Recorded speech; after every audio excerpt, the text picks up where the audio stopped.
let's begin. I just want to give a shout out to Eric Fulmer, who invited me to participate, and our wonderful host here, Tamela Fish, who is making everything happen on time.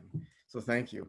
So today's journey is really about exploration and trees. And first off, who I am, I'm Brian Fisher. I'm actually an entomologist at the California Academy of Sciences. I've been working in Madagascar for almost 30 years now, but my first passion has always been ants. Most people don't think about ants until they've entered into their bathroom or they're trying to get rid of them. But actually, ants are one of the many types of insects that I call the glue that holds forests together. And since we're all here about trees, let's take a moment to think about there's more than trees where there's trees. In fact, it's really the insects that make forests happen. We get so excited about seeing the big tall things, but behind that is what we call the brown cycle. Those little parts that help turn over nutrients so that big trees can grow, and insects rule that brown cycle. In fact, you can't have forest without having insects. And that's really what I'm first brought me into the world of science, is using and exploring insects to make discoveries.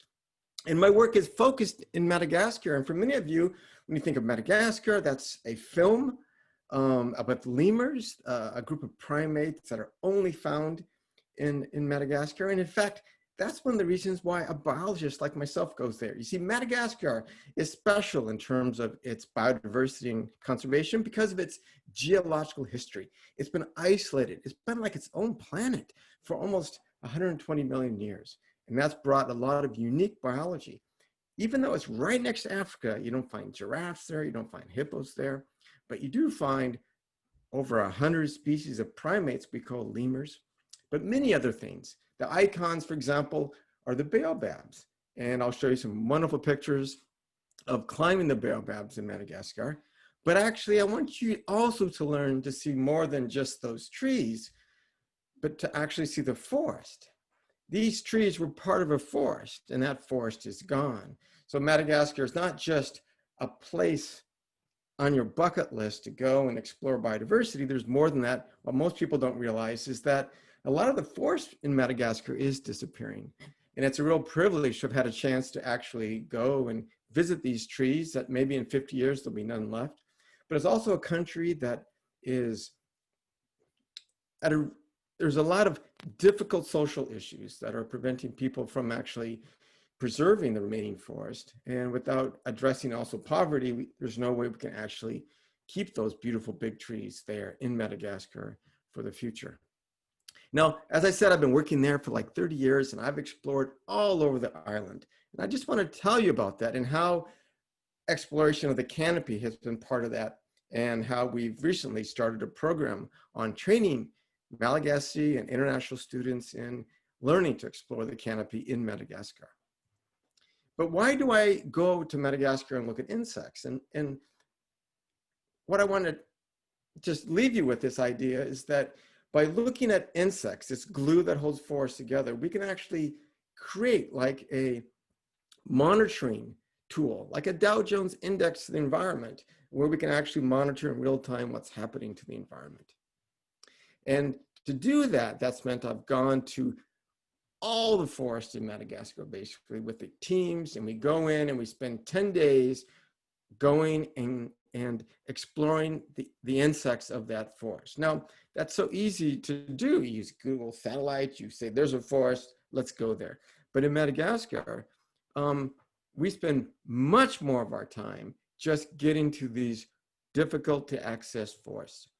That means if you're lucky, you can just kind of canoe in there, but actually, if you can canoe there, other people can.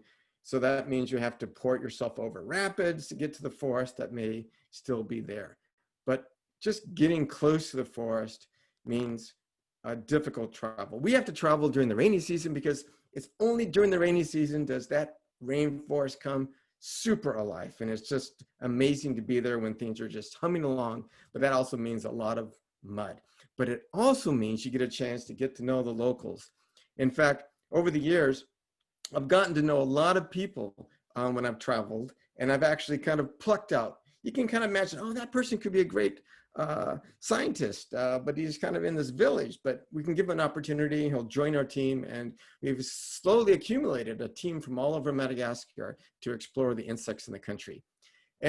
But also when we're out there, the Malagasy are great about solving problems. You're like, okay, we got to cross this river and we're going to float our truck, but it's like a boat down the river and get to the other side. We've mastered this technique. Without it, we could never go to the forest we go to in Madagascar.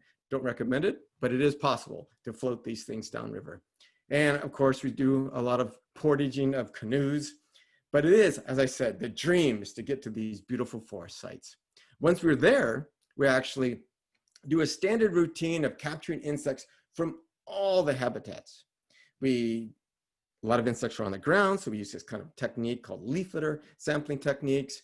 We actually have pitfall traps. We kind of beat vegetation, and we have malaise traps, sort of like a tent, that capture insects that are flying.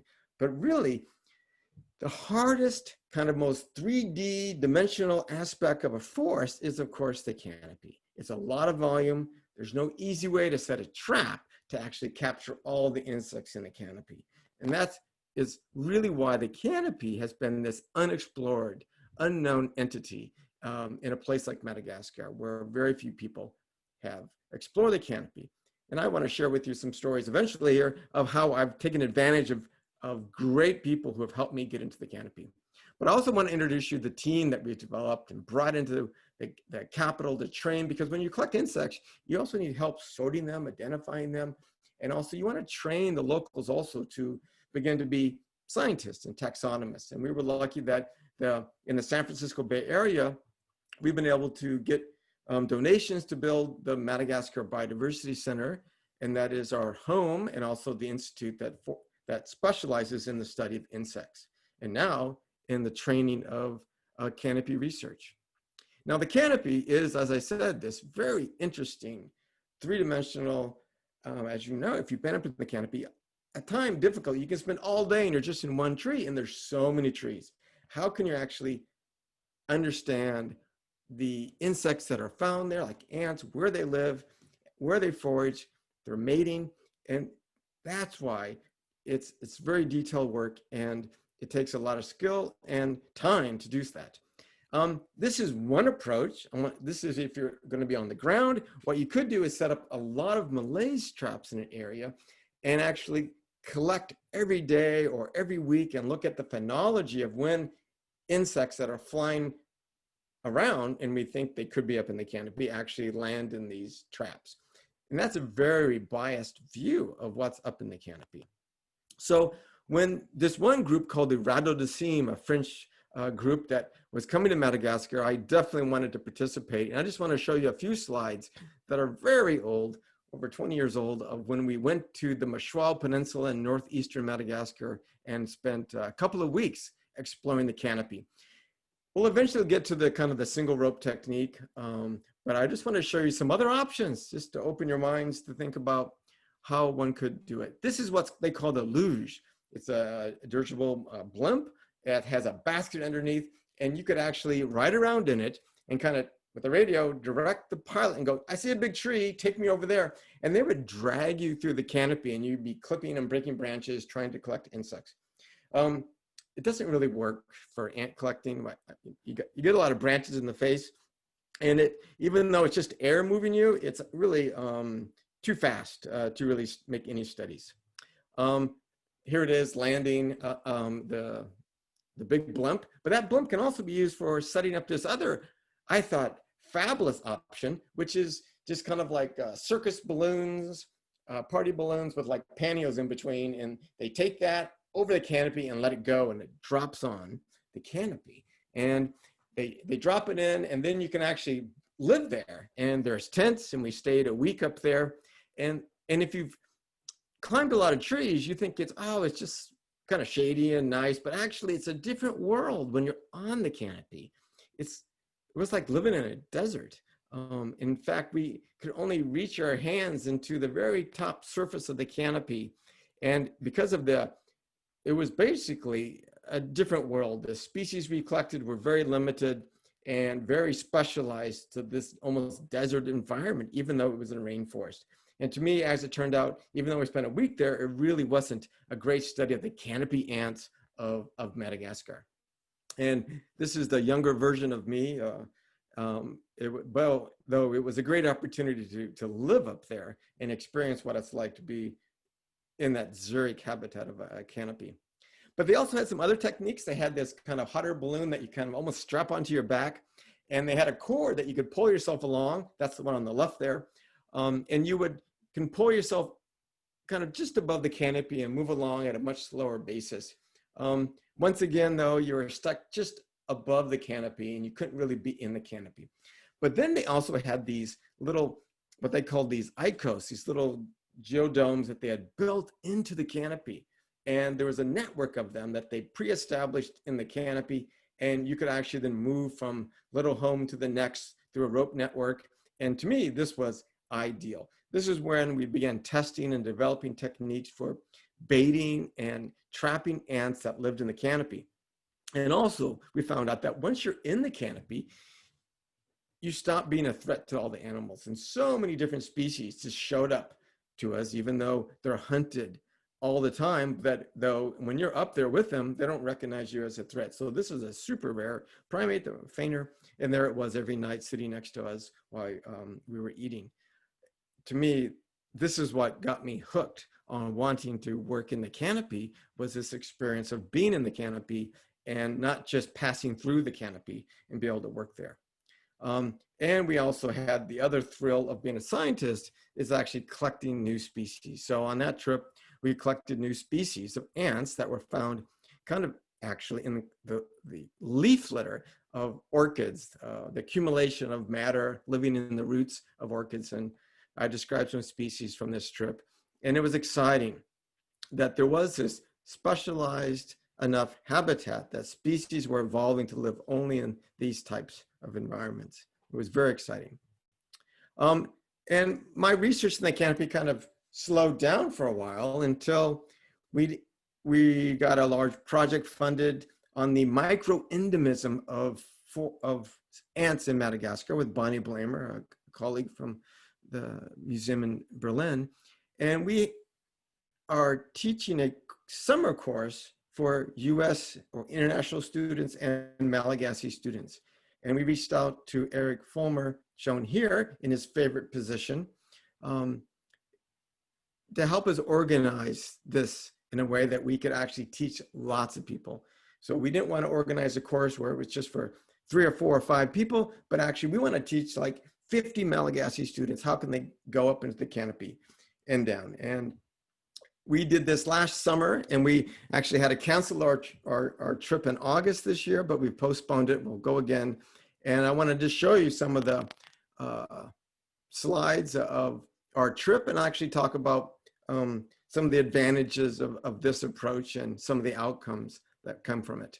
So this was the Ants and Canopy Boot Camp, we called it. And it was organized such that students would come to the Capitol at our center. And because our center is based in the zoo, we could actually begin some daily lectures and some field training of basic techniques. We would design our experiments, and then we'd go off to the forest, which was a day trip away. And then actually at that time, start doing science in the canopy. And that meant we had to bring students within 5 days from not knowing how to climb to actually be able to work in pairs with safe techniques to not just go up in a tree, but to move around a tree and set traps. And that, I can say, did work thanks to Eric and some other climbers you may know. You'll see pictures of them as we go along here. So here we are. This is the real challenge here. We got students who have never touched a rope before, and we used our basic knots to safety being taught here at the center. And then our goal was to get them up in the tree to start doing research. That's a baobab in the west of Madagascar. That's somebody you may not recognize his shoes, but that's Wouter Bos from who I think now is in Costa Rica. And there he is again, training students, a group from different universities in the US, but also we had a team from Madagascar, and then we had a lot of day visitors from Madagascar who got a day training in climbing. Single rope technique here. And we had this large fig tree just basically in our front yard, and that provided a great platform for training students. And here are two Malagasy students here who are busy learning on their first day, and they're off on their own climbing. But, you know, because it's Madagascar, many people were fascinated with this idea of climbing a baobab. And even though it doesn't always represent the most diversity in terms of insects, we agreed to spend a day actually exploring the beauty of a baobab. And I don't know if you recognize Anne here. She also was one of our volunteer instructors that came along and was a great asset to teaching and training. And I hope we can bring back the same team again. And one interesting aspect of doing this in Madagascar, you're never alone. When we started teaching in the zoo, we immediately had a large group form. They were there to see the animals at the zoo, but they actually ended up watching us as if we were the animals. And a lot of them really were kind of introduced for the first time ever about this idea of exploring the canopy. And that had a lot of advantage, I think, of this training to happen in the zoo that I didn't really appreciate, that we'd be on display like the other animals in this training. Here we are again, the training of basic knots, and I guess lots of baobab pictures here. And there's Eric getting his first trip up a baobab in this beautiful park near Majunga. And one other aspect of an experience like this, every forest has a history related to people. And we often, like I live here in the Redwoods, it's this Miwok country in Madagascar. This is also a Sakalava country. These are the Sakalava people.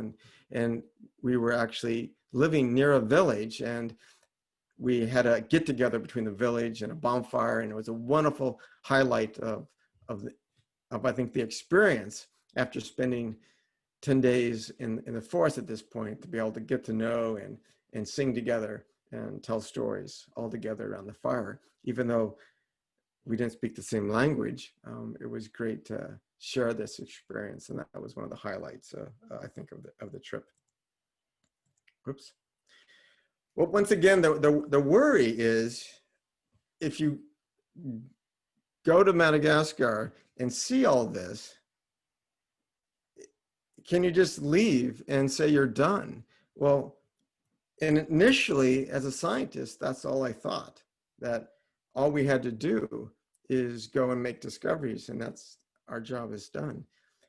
But when you start working in a place in Madagascar and realize that if you do just the science, all the forest will leave. In other words, all the science we've done has not saved any of the trees.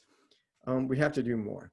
And I think education, like the Canopy work we're doing, is a great way to introduce people and get them excited that the forest is something they've never really seen before. I think that's what's really important, is that they've all seen trees, they all cook with wood there, but to go into the canopy allows them to actually look for the first time at the forest in a completely different way. And that one trip up at the tree and back down, I think allows them to see their forest differently and makes them realize that it is special. And it's not just some wood to be burned down or to be cut to grow crops for just 1 year.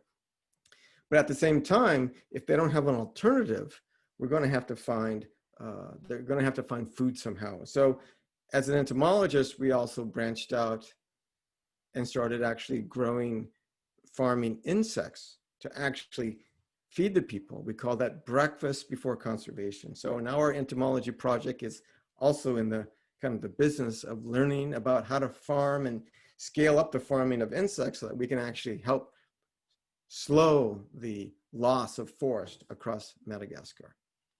So that is not a forest of baobabs. That is a recent deforestation of all the trees except the baobabs.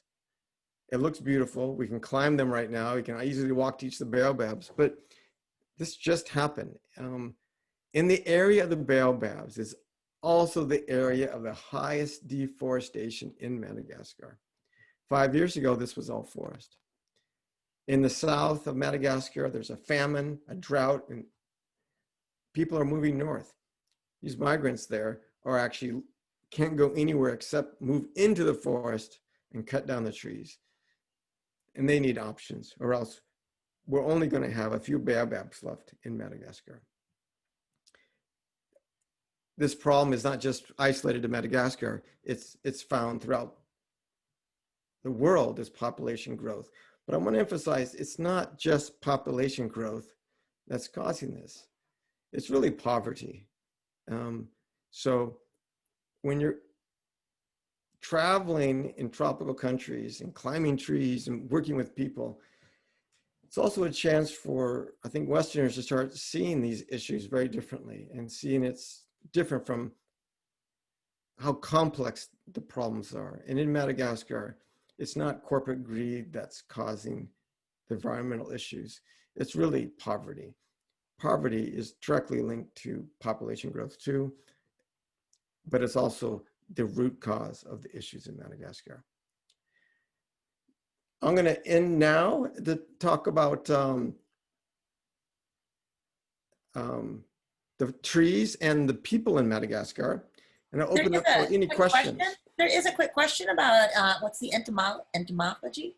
Entomology? Please pronounce that correctly for me. Entomophagy is the eating of insects, right? So my life is branched. I, was an ant person and exploration, and now I also deal with entomophagy, which is the consuming of insects. In fact, in Madagascar, they consume about 130 different species of insects, and we're looking through candidate species of those 130 to see which ones we can actually scale up and farm at large scale to address food security, insecurity, to provide food security and to provide nutrition and livelihoods. And that's how we're going to save the forest in Madagascar.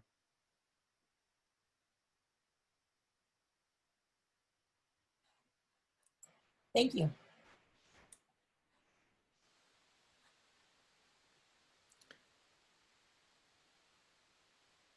Now I can keep just talking, but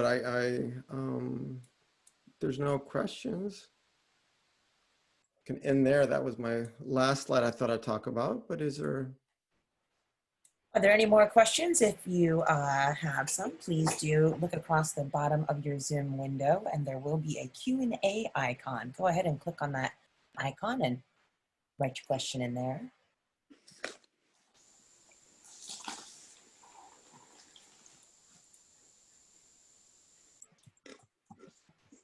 There is another question about what is the locals' life like? Subsistence, fishing, any industry?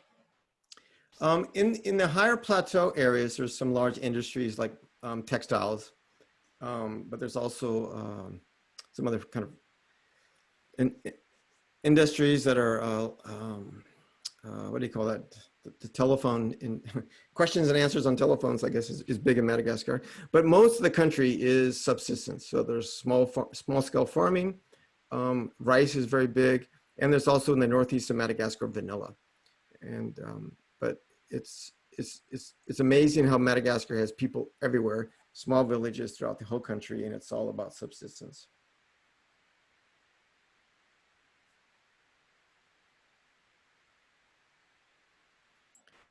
There's less than 10% of the, it's a difficult question. 10% of the original forest is left. Not all the country was forest before, there was deserts. But about 10% of the original extent of forest is now remaining.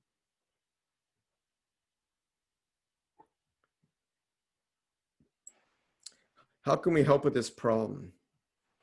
I should put out a link, but breakfast before conservation using edible insects is actually, I think, a really important solution. We have a project that's now based through the California Academy of Sciences, and we're actually looking for funding to grow out our first large-scale farm. I don't have that link handy right now, but I could post it.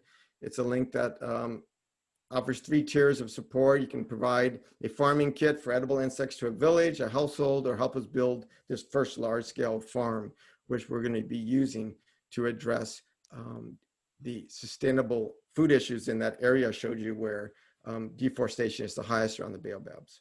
Our goal is to also use that to reduce bushmeat consumption.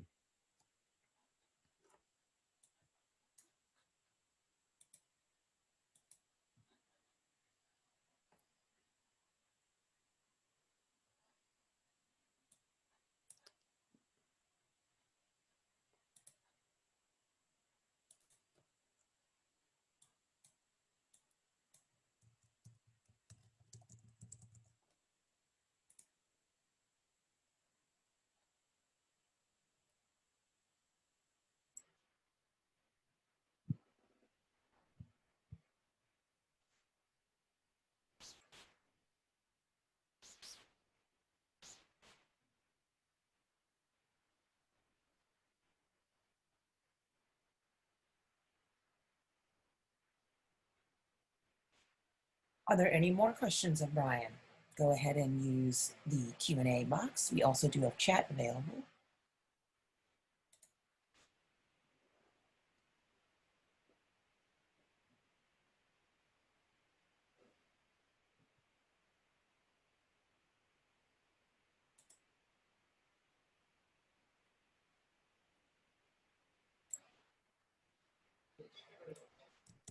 If I post it in the answer, will that give the link? I think I can do that. Yes. Try that. Does that go anywhere?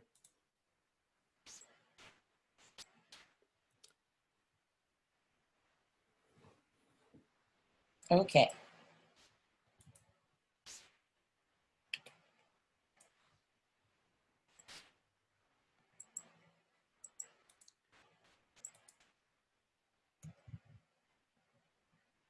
So it looks like the links are, I'm just going to talk it into the recording, calacademy.org, that is www.calacademy.org, and the other organization is Breakfast Before Conservation. That's www.breakfastbeforeconservation, all one word. Is that a No, .org? That's all one. I'm sorry, that's all one link. Yeah, that's one. My apologies. www.calacademy.org/breakfast before conservation is all one link. It's also in the chat.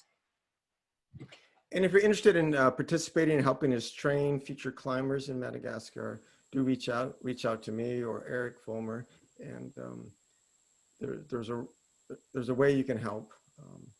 Or if you're interested in volunteering at our center, we have a lot of great volunteers that help us more long-term. If you just don't want to show up for a couple of weeks, you can stay for a while.